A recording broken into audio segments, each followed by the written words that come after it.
After Hurricane Matthew ravaged the Atlantic coast, many residents, especially here in Florida, are dealing with fallen trees, flooding in their cars and homes, completely overwhelmed, not sure where to begin. To get you your post-Matthew insurance questions answered, I'd like to welcome Scott Major. He's a national disaster insurance expert and author. Welcome, Scott. Thanks for having me. Appreciate it. Now, you're right there in Florida, so you know exactly what everybody's going through. What do we need to do to get started here?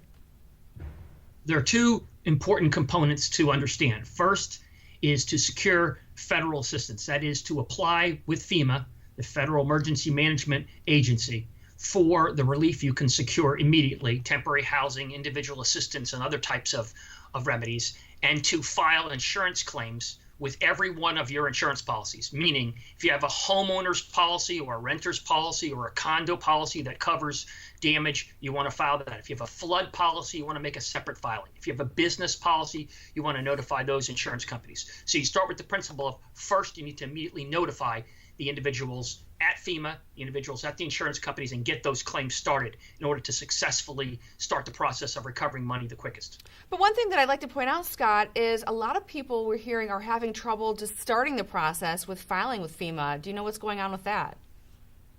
There have been problems, anecdotal reports, many of them about going online. When you go to disasterassistance.gov, which is the FEMA site for applying, it will give you an address to look up, and you type in your address. Everybody's typing in their address, and it's coming up an error message, or you're not in the disaster area, even though every county's been certified as a disaster area. Right. The problem is that the individual assistance programs have not been approved by FEMA. Either the counties haven't properly made the request, or FEMA has not responded and made the individual assistance programs available yet online. So the only alternative for you is to either contact FEMA or to print and download those forms, fill them out, and fax them directly to FEMA and hope that that process can be started sooner. Okay, so once we get that process started, we contact our insurance provider, correct?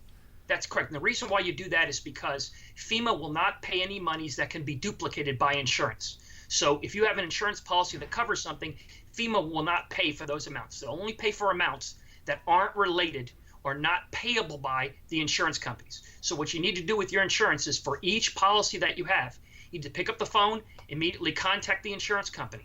They'll open a claim. Once they open a claim, they'll give you a claim number. The first thing you ask them on the phone is, when are you sending an adjuster out or an estimator out or someone out to evaluate my property because I have damages? I need to have immediate relief occur for me, and I need to get money immediately. Once you do that, they will assign you a date. Once they do that, you start what I'm calling the letter writing campaign, where you immediately write them and say, thank you very much for agreeing to send out an adjuster tomorrow. Love and kisses, you. And then each day, if they don't send out that adjuster, you respond with another letter saying, why haven't you sent somebody out?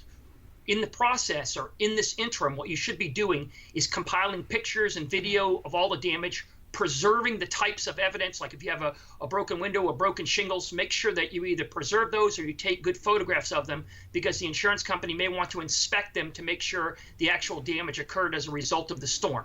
You want to make sure you document those. On top of that, you want to make sure you get estimates. If you can get licensed contractors, that is reputable licensed contractors who have insurance themselves, to come out and do estimates for you, it will enable you to present immediately to the insurance company when the adjuster comes out. Hey, here's my damages, here's my photographs, here's my video, and here's some sample estimates. I need to get these things fixed immediately. When can you do that? You are much more likely to get money faster because you've documented the claims. Okay, and these estimates, usually they don't cost anything, right?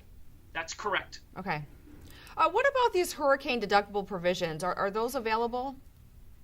Hurricane policies, or policies that cover, are often a little bit higher than your typical deductibles, and they will not cover you for those amounts of money. So let's say, for example, you had a $5,000 deductible and you had $10,000 of damage. The insurance company would be responsible for $5,000. They're not responsible for all 10. They're responsible for the amount of money minus the deductible. So if you cannot get insurance money, either a deductible or the insurance company says we don't cover that type of loss, then you can go to FEMA and perhaps subsidize that loss and get those monies. FEMA offers up to $34,000 and change for individual assistance, repairs, food, shelter, and other types of remedies that may be able to supplement or complement the insurance proceeds that you may receive. From start to finish, how long does this process typically take? It's hard to say. Generally speaking, FEMA should come out immediately, as well as the adjusters. If they're not out there in a couple of days, you can file complaints with the state of Florida, against those insurance companies. Generally speaking, if you have definable damages, the insurance company should pay you within weeks. It is highly unlikely, though, that most will. You will have some claims immediately paid, but a lot of claims and the majority of your total compensation won't come for months often under the insurance policies. There's loads of reasons why, you get delays in those payments, which I can go over with you, but suffice it to say that creates a frustration and a problem for the individual residents and businesses that are in desperate need of money to help them recover. Right, there's folks who have trees in their houses, they're inhabitable, they have to live in maybe their cars or a hotel. What are their options for these people who can't even live in their own home? It's a horrible, terrible thing that's going on. I can tell you, having been through myself, horrific devastation of my own home and problems with dealing with other storms, having talked to literally hundreds of thousands of people, I can tell you that I feel their pain. I appreciate and empathize the serious problems that you have associated with getting money.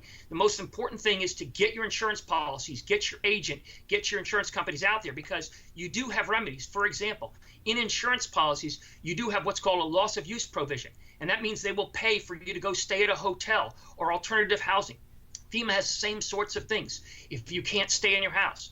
FEMA will also pay, as well as insurance companies, for water removal and debris removal. That's usually fairly immediately. So on top of the overall structural repair damages, that is, you have to fix your house or your roof, you can get some immediate relief in the form of getting alternative housing, getting loss of use coverage, getting money for food and meals and other types of things to fix your car if it's been damaged by the storm, so that you can get back on your feet more quickly. Okay. All good to know. And as we try to get our money back for things that have been lost in the hurricane, there are also scammers out there who want your money. Any tips for people who may come across these scammers who are trying to get some money out of them? I would tell you that the most important thing to do is only use licensed contractors. And when you use a licensed contractor, ask them for a copy of their insurance policy with a valid certification showing they have insurance with their license on it, because then you'll know that you have a reputable person, and if they make a mistake or they steal your money, you'll have a remedy through their insurance company or through the state. Never rely on oral representations. Always have things in writing. If you have any repairs done, make sure you have a contract that says when they will complete them, penalties for not completing them on time. Make sure that you're not paying all the money up front. You're paying in stipends or in portions. Make sure that you don't pay the lion's share until they've completed the majority of the work, so that you can protect yourself against people who may come in and will come in to try to take your money. And you've mentioned taking pictures, sending faxes, writing letters. Any other way to expedite specific claims? The two principal ways to really expedite claims is to write letters constantly to the insurance company and make sure they have as many pictures and video and estimates as possible. You also can go, for example, in Florida, to the state. So if the insurance company is delaying or being unreasonable or treating you unfairly, under Chapter 624 of the Florida statutes, you can file a complaint called a civil remedies notice against that insurance company and complain, and the state will investigate them. If you combine that with the data showing that they're unreasonably delaying, there can be severe sanctions imposed on them. So you do have state-based remedies, even though they may be slow. You can make complaints if the insurance companies are not participating, in addition to retaining expert lawyers who may be able to help you to file suits and do other things. And I would encourage people to make sure they consider those options, because the early bird is going to get the worm. The more and faster that you are aggressive with the insurance companies, the more likely you're to be paid all of the money you're owed in the fastest and shortest time.